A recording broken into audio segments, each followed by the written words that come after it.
What's a good pair of audiophile headphones?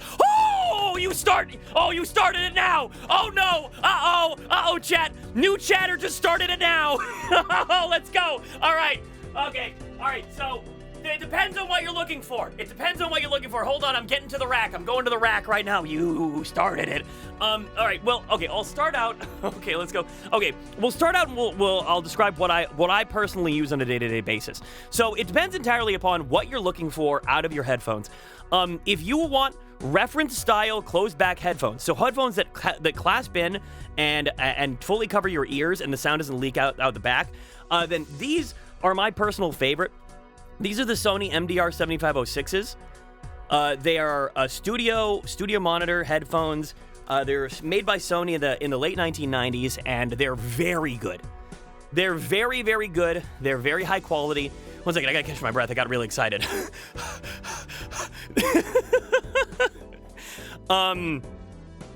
Yeah, the MDR7506s are headphones that I've been using for the past 6-7 years. They sound fantastic. They have a very specific kind of noise profile, though. They can be a little. They're not like a V shape. Most people like a V shape in their audio, where it's like there's a boost in the highs and the boost in the bass, right? It's very neutral. It's very flat. It's got a little bit of boosting, but it's not like huge, right? So it might not be for everybody, but I'm a huge fan of the 7506s. They're also cheap. The other thing, here's the thing about audiophile headphones is if you want good high quality audio, you don't need to spend up. Past $200, there's a massive diminishing returns rate. Like generally the like 180 to like 160 range is some really solid choice boys in there. But so yeah, I really personally I just suddenly broke that. I sent out my HD 262 to them finally dying. Yeah. Oh, if you have experience with Sennheisers, then obviously there's a lot of really good Sennheiser pairs. Personally, I own a pair of 280 HD 280s. I own a pair of HD 280s are very similar to these, by the way. They're very similar to the MDR 7506s. They different tonal qualities, but like very similar in build and everything. I've got a pair of HD 400s. And I've got a pair of 6XXs. Those are all really solid. 6XXs are really good for the price if you're looking for open backs. Though, I think that if out of anything, I really recommend barrel dynamic headphones. I really recommend barrel dynamic headphones. Hold on, let me get you the two variants. How did Dolce's hair get on? How did she do this? Chat, this is up on a rack. How did she do that? How did she get to these? I don't even understand. This little goober, I swear to God. Oh, I gotta get her hair gunch off of them now. I might have to. Cat fur finds its way anywhere and everywhere. Yeah, that's that. I probably just need a lint roller these off. That's so weird.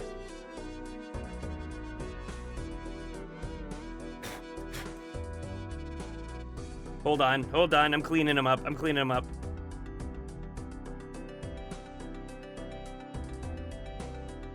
Okay, they're a lot cleaner now. Not perfect. I'll have to clean them up further later. But yeah, so like these are the two recommendations I give to a lot of people. If you're looking for like really good sounding headphones, they're a little more expensive. It's the DT990 Pros or the DT770 Pros. Usually an 80 ohm. If you have something that can handle it, go up to the 250s, obviously. But they're very similar headphones. The 770s are closed back and the 990s are open back. Really comfortable, super nice, comfortable velour pads. They come default with them. The headbands are nice and comfy. And also, the great thing about these is everything's replaceable. The cable isn't detachable, but everything is replaceable on these. It's very easy to find replacement ear pads and headbands if they eventually wear out or break. Yeah, these are fantastic. They've got crazy good build quality. The sound is great.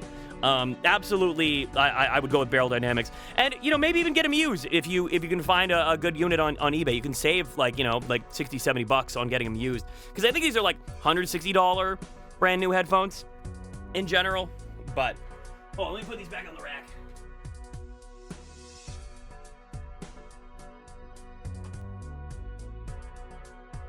There we go. No, Dolce cannot eat all of my headphones. No, no, no, no, no, no, no. All right, let me catch up on chat real quick.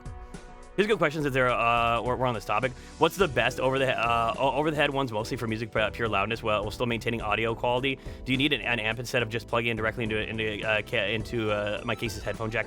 I would not plug into the Case's headphone jack. If you can't, you don't really need an amp, but I would say get an interface to run it through. I would say get an interface to run it through, something like a Scarlett Solo Gen 3, a Universal Audio Volt 1, because it's good to have like an XLR setup for your microphone anyway, but you're gonna get, because the thing is, I just don't trust onboard audio cards for motherboards. They're usually pretty weak. So you're gonna get, everyone I've ever known who has swapped from a case audio to an interface has had noticeable quality increases in what they're hearing.